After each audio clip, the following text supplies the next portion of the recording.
Solomon was the kind of king who left kings perplexed. His throne was not just a symbol of power, but of something even rarer: wisdom combined with wealth at practically unattainable levels. He ruled a nation at its political and spiritual height, transforming Jerusalem into a center of influence, where gold was as common as stones and the king's reputation crossed deserts, seas, and kingdoms. The biblical records of his fortune may sound like legends, but they are established facts of history that would challenge even today's greatest billionaires. But what was behind all his fortune? What disruptive financial strategies did he use that made him so rich that even today's billionaires can't match? If themes such as wisdom, power, and strategies that span millennia pique your interest, subscribe to the channel. Here, the Bible is not just a holy book. It is a historical and philosophical map that reveals how the past still shapes the present. Throughout history, few names simultaneously evoke wealth and strategic intelligence like Solomon. The Bible describes him as someone who asked for wisdom rather than material goods, and paradoxically, received both in immeasurable proportions. The greatness of his government lies not only in the reported miracles, but also in the often ignored economic details. His reign, estimated between the 1950s BC, coincided with a rare moment of stability in the Fertile Crescent. Egypt was in decline, Assyria faced instability, and Israel occupied a privileged geographic position for trade between three continents. This geopolitical context allowed Solomon to develop a complex network of alliances, tributes, and commercial expeditions. He did not depend solely on the internal resources of his land. On the contrary, his intelligence was in making Israel a bridge, a mandatory passage zone for merchants, metals, spices, and knowledge. Jerusalem became a nerve center of economic exchange, where ships came loaded with gold, sandalwood, precious stones, and even exotic animals from regions such as East Africa and southern Arabia. The Queen of Sheba, when visiting Solomon, was not only impressed by his words. The biblical text is clear in highlighting that she was amazed at her court, the servants' costumes, the offerings in the temple, and the architecture of the palace. This was not just ostentation, but the portrait of an administration carefully designed to generate influence. The king's reputation as a wise man was also in a way an economic policy. It attracted alliances, guarantees of peace, and safe trade routes. In other words, Solomon understood that prestige was a currency as powerful as gold, perhaps more so.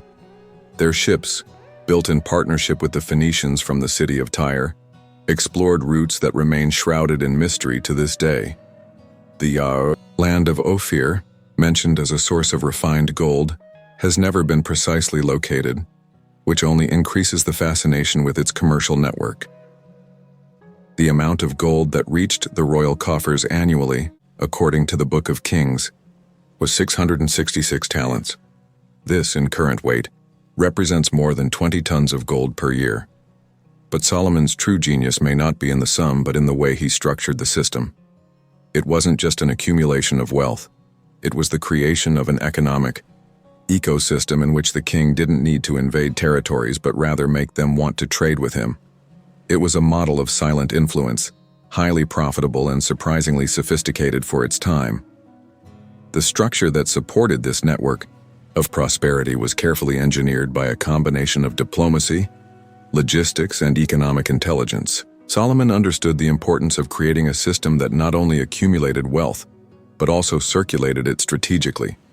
His kingdom began to operate as a kind of international warehouse, a business platform where products from the East and West met, were valued, and redistributed. In addition to the gold of Ophir, there was copper from the Timnah Valley, cedar imported from Lebanon, Egyptian horses resold to neighboring powers, and annual tribute from allied kingdoms. The incense route, which connected southern Arabia to Gaza, crossed Israeli territory, which allowed taxes to be charged on valuable goods such as myrrh, cinnamon, and perfumes. There was no wasted opportunity. Each path, each natural resource, and each alliance was treated as a strategic asset. This economic sophistication was also based on an efficient administrative apparatus. The kingdom was divided into 12 tax districts, responsible for supporting the palace and court with monthly supplies. This decentralized organization, although severe, reduced direct dependence on the treasury and allowed a constant flow of provisions and tribute. More than accumulating power, Solomon refined it. All this, added to the prolonged peace inherited from his father David, created a stable environment where agricultural production prospered and external confidence in the security of trade routes increased. In contemporary terms, it would be like combining the power of an innovative startup with the solidity of a consolidated multinational. Solomon, without having modern technology, built an empire based on prestige, logistical control, and long-term vision. Despite the glitter that surrounded Solomon's reign, the pillars of his wealth hid tensions that grew silently. The peace that supported trade agreements required political concessions, and the expansion of influence was accompanied by an increasingly centralized administration. The tax system, although efficient in supplying the palace, imposed heavy burdens on the population of the northern tribes. Little by little, what was seen as prosperity on the outside began to generate discomfort on the inside. The incessant search for maintaining prestige also took its toll. Solomon's political marriages, described in hundreds, were not just symbolic alliances. Each princess brought with her cultural, religious, and financial demands. The presence of foreign peoples, with their cults and traditions, began to generate tension between the monotheistic ideal inherited from David and the increasingly pluralistic real practice. The king, once a symbol of spiritual wisdom, now found himself enveloped in political complexity that was difficult to control. Furthermore, the construction of the temple and royal palace required decades of forced labor and corvée labor, a system similar to debt bondage. Many Israelites came to see Solomon as a distant ruler, more interested in international glory than in domestic well-being. The sophisticated court that enchanted foreign visitors began to contrast with the inequality felt by the people. This discrepancy, silent but constant, undermined social cohesion.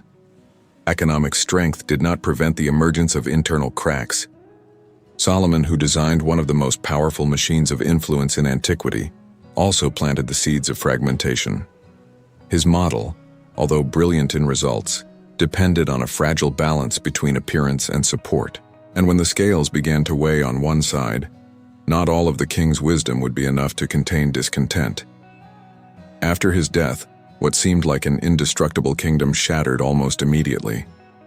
The weight of centralization and excessive burdens took its toll. Solomon's son Rehoboam inherited the throne, but not the diplomatic wisdom.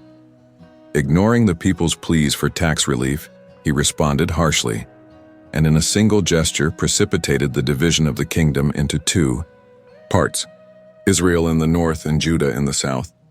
The empire built with sophistication, prestige, and influence collapsed due to its inability to maintain internal cohesion. This outcome shows that Solomon's wealth, although immense, was not protected against collapse. And when looking to compare his fortune with that of figures like Elon Musk, it is necessary to consider more than numbers. The king's estimated fortune, based on biblical descriptions, would exceed $2 trillion today, an impressive value capable of surpassing any contemporary billionaire. However, this comparison becomes superficial if we ignore the most determining factor: legacy. Elon Musk represents a type of wealth linked to technological disruption, calculated risk, and betting on the future. Its investments target space, artificial intelligence, and clean energy. Solomon, on the other hand, built his empire on human alliances, reputation, wisdom, and a deep sense of transcendence, even if, in the end, he deviated from part of that purpose. Both represent models of influence, but with different foundations. One focused on external expansion, the other on internal depth. And this is precisely what makes Solomon so fascinating to this day. In his last writings, especially in Ecclesiastes, he takes a mature and bitter look at everything he has achieved, declares that everything is vanity, a breath that passes. The man who had everything, who accumulated more than anyone else, ended up recognizing that true wealth might not lie in palaces but in fearing God and living wisely. A lesson that not every modern billionaire would be willing to hear.